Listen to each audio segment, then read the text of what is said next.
Այսօրվա մեր հյուրն է Էդուարդ Նահապետյանը, ով կանգնած է մտավոր սեփականության ոլորտի կայացման ակունքներում։ Պարոն Նահապետյան, ո՞նց որոշեցիք, որ դառնաք այս ոլորտի մասնակից։ Ես այդ որոշումը կայացրել եմ դեռ խորհրդային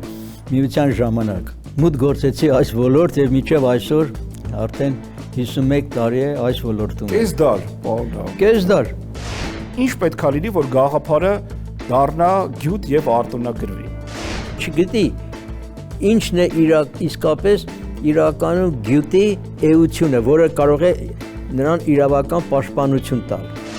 Աշխարհում չլինի, ունենա գյուտարական մակարդակ եւ կարողանա իրավական պահպանություն ստանալ։ Արտոնագիրը տալիս է մի sense գեղեցիկ վկայական, որ պատին կպցնես։ Չէ, դա տալիս է քեզ առավելություններ, տալիս է հնարավորություն զարգացնել քո բիզնեսը։